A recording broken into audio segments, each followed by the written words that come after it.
WNBA players vote to strike if CBA negotiations impasse continues. League responds. WNBA players are prepared to strike if collective bargaining agreement negotiations with the league remain at a standstill. Players voted to authorize the Women's National Basketball Players Association's Executive Committee to call a strike when necessary, the union announced on Thursday. The vote comes less than a month before the current CBA is set to expire on January 9, 2026, following two previous extensions from the original October 31st deadline. The players have spoken, the UNBA said in a statement obtained by USA Today Sports. Through a decisive vote with historic participation, our membership has authorized the UNBA's executive committee to call a strike when necessary. The players' decision is an unavoidable response to the state of negotiations with the WNBA and its teams. The UNBA said the strike authorization vote resulted in 98% yes votes with 93% participation among players.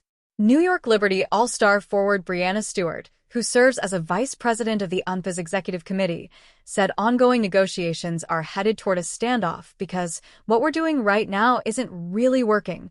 Stewart even invited NBA Commissioner Adam Silver to the negotiating table. One day after Silver said he'd be willing to join talks in hopes of getting a deal done to avoid a lockout or a strike. We're the ones that are willing to compromise and they still aren't budging, Stewart said during Unrivaled's Media Day on Wednesday.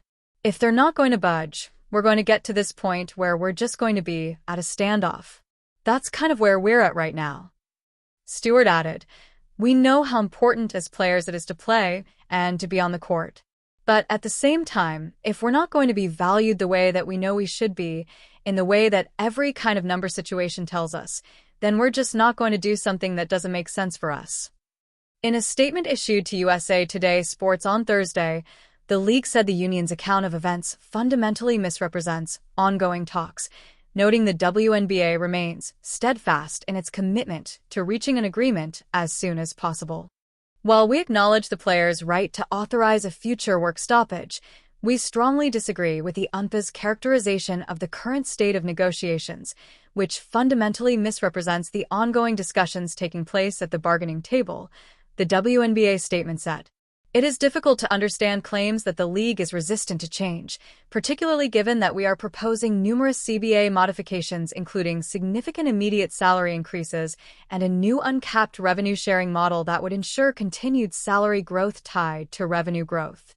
The league added, we have negotiated in good faith and with urgency and remain focused on finalizing a new collective bargaining agreement that not only meaningfully enhances player pay, benefits, and experience, but also does so in a way that ensures the long-term growth of the game and the league's capacity to serve the next generation of WNBA players. A strike could result in the 2026 season being delayed or canceled, a growing possibility and concern for the players. The WNBA has never experienced a lockout in its 29-year history, although the 2003 WNBA draft and preseason were postponed before a new CBA was reached. The players have prioritized two main points of concern amid negotiations: increased revenue sharing and salary structures. According to The Athletic, the league has offered revenue sharing at 15% while the union has proposed 30%. The sides also differ on how that percentage, as well as the salary cap, would be calculated. The league's latest offer includes a maximum $1 million base salary, with a projected revenue-sharing component that raises players' max total earnings to more than $1.3 million in 2026, a person with direct knowledge of the situation told USA Today Sports. The person spoke on condition of anonymity because they're not authorized to speak publicly about ongoing negotiations. The league's maximum salary would grow to nearly $2 million over the life of the agreement.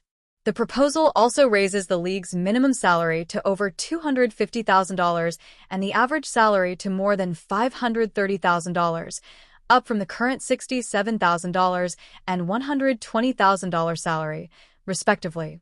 The UNBA said players remain united, resolute, and prepared to fight for their value and their future. Time and again, the players' thoughtful and reasonable approach has been met by the WNBA and its teams with a resistance to change and a recommitment to the draconian provisions that have unfairly restricted players for nearly 3 decades, the UNBA added in its statement.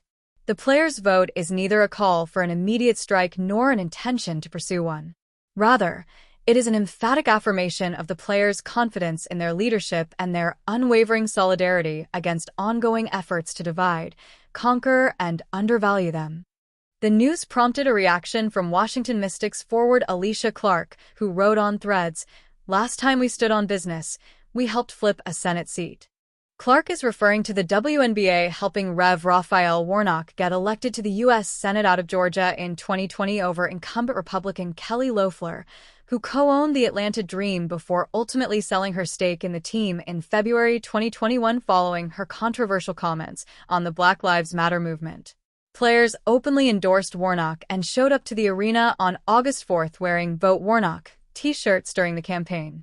The WNBA players pulled a page out of their handbook amid CBA negotiations in July and wore black pregame t-shirts that read, "Pay us what you owe us," at the 2025 WNBA All-Star Game in Indianapolis. That's something we wanted to make well known. In the bubble, we always knew how to make a stand with some t-shirts, so we did that today, UNFPA President Nneka Ogwumike said in July. "We look forward to negotiating our fair share and our value."